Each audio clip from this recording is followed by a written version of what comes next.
Well, what's to prevent Apple or Facebook from removing my content online simply because I don't abide by their standards? There are rumors today that a lot of these social media giants are going to start banning or restricting content from people who they deem climate change deniers. Not even people who acknowledge that climate change is happening, but worry that it may not be happening to the same extent that some on the left say and don't look like the left's solutions. Those people may not be safe from the predations of social media also. So again, what exactly is so terrible? The company said it removed Alex Jones's pages for glorifying violence, which violates our graphic violence policy, and using dehumanizing language to describe people who are transgender, Muslim, and immigrants, which violates our hate speech policies. Again, this is where we get into some serious issues. What exactly violates that hate speech policy? But one of the big problems is that you have too many folks on the left who decide that anything they don't like now is hate speech. A lot of people are, particularly Jones's defenders, are saying that they're worried that this might lead to other pages, particularly conservative media pages, being removed. I think it's important to note, though, that Alex Jones had really flagrantly violated a lot of the community standards that YouTube, that Facebook, that Apple have had in place for quite some time. And actually, if you look at it, they say that they removed them because they violated the standards, but Alex Jones had been violating these standards for some time. And they only actually took action after weeks of media pressure, after weeks of the media outlets saying, you say that this would violate your standards, so why is this still being allowed to be posted? And so Apple was the first at the bat this morning, or last night, sorry, with removal of his content. And now we're seeing it trickle out. So it was Apple. And then the domino effect. For him, he'll always be able to put it out there in the world. If you think this is the end of Alex Jones, you are very, very wrong. And if you see the people that are defending him today, they are vehement about defending him. Wherever he is able to distribute moving forward, they will flock to it. They will support him. They will buy his supplements and feed their inner gladiator the way he called for them to do. That's literally what he said. If you're worried about this, buy my supplements so that you can feed your inner gladiator. What a weird response. But the guy's a weird guy. But I personally think it's a really good thing that even though I vehemently disagree with 98% of the things that Alex Jones says, and I do believe he is a very harmful person, I will go as far as to say that it's a very good thing that you can't get rid of him completely.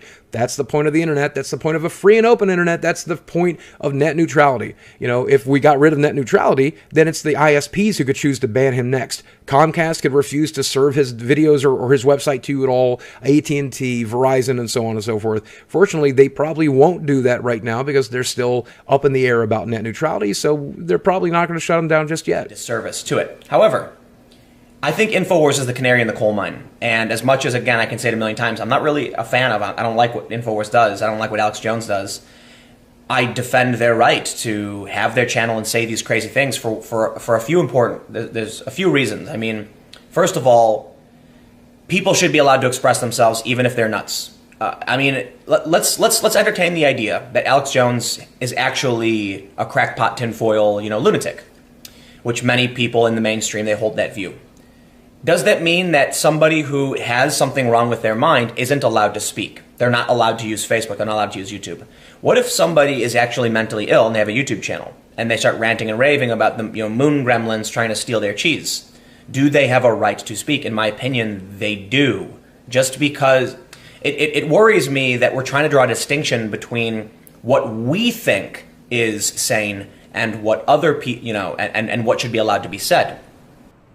All right, everyone. I've never really been a fan of Alex Jones. I like Paul Joseph Watson's stuff's pretty good, but I've never really, been much into Infowars. Now, though, I'm reconsidering that, the logic of that, because I'm looking and seeing Alex Jones just getting basically everything he's ever done banned off Facebook. Again, with no apparent provocation. This follows in the wake of them getting partially kicked off YouTube and getting like a temporary suspension and stuff.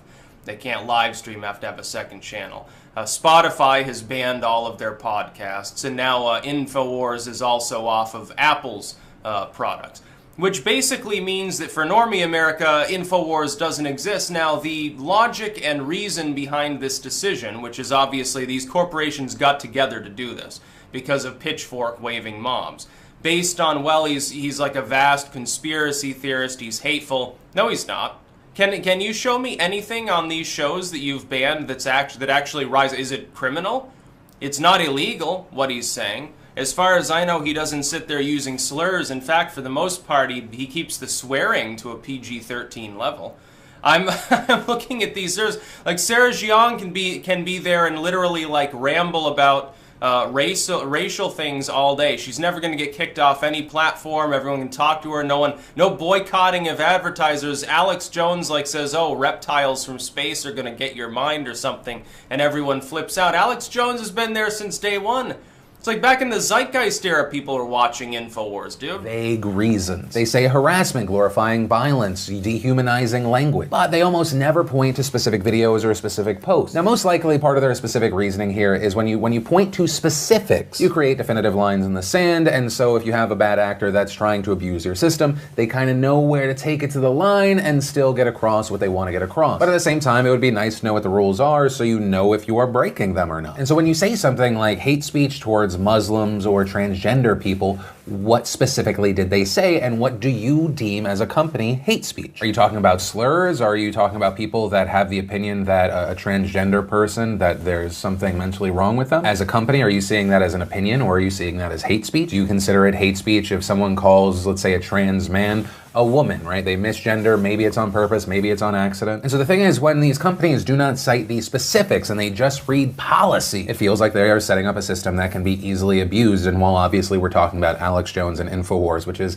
an outlier, an extreme organization, comparatively, once again, my opinion, I feel it's understandable why there is fear and concern. Now understand when I say that I'm not equating all conservative outlets to Infowars, but many conservative outlets do feel like they are being suppressed by a lot of these companies. And so it's that last Facebook, Spotify and YouTube all completely banned Infowars within 12 hours of each other, clearly suggesting big tech collusion and proving their terms of service are all bullshit. This is political censorship. This is the purge. Facebook cited language used to describe Muslims, transgenders, and immigrants. They provided zero specific examples as to what we said that was verboten, and neither did Apple, Spotify, or YouTube. But they're private companies, they can ban who they like. No, Facebook, Twitter, and Google have monopolized free speech online. They're a monopoly. They're also working directly with institutions of media. CNN whines all day about Trump threatening press freedoms, while simultaneously lobbying to have its competitors shut down by big tech. America's free press supports censorship. Big tech is colluding with leftist lawmakers on Capitol Hill. So if you, yesterday, were looking for Alex Jones, you may have found him. Today, you're not going to find him. I mean, a celebration in some regard for, common decency. However, a very sad day for freedom of speech. Now, iTunes and Facebook, they're private corporations. They can do whatever they want. They can make it up as they go if they want. I don't like it, but they're a private corporation. So if they decide that's what they want to do, well, they're a private corporation, and we don't have anything to say about it unless we make them into a utility, which is really bad. Because once we make them into utility, well, good heavens. Now you've got the federal government deciding who's good, who's bad.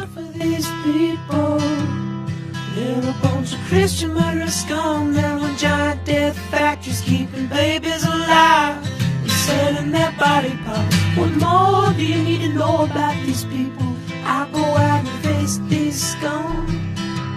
They literally crawl out from under rocks. They have green looking skin, and they run around screaming, "We love Satan, we wanna eat babies." I have them on video. I love Satan, so f*** you. I kill my kids. Hillary's in the creepy, weird, sick stuff, man. We came, we saw, he died. She sleeps in the same room with that creepy, weird woman whose mother wears a hood over her head. What the hell? That woman number one is ugly. Imagine how bad she smells, man. I'm told her and Obama just stink. Obama and Hillary both smell like sulfur. There's a guy on the radio who apparently Trump's on his show frequently. He said, "Me and Hillary are demons." Said we smell like sulfur. Ain't that something? I had never seen or smelled any woman like that, ever. People are telling me she smells. Who could not notice someone who smelled that bad?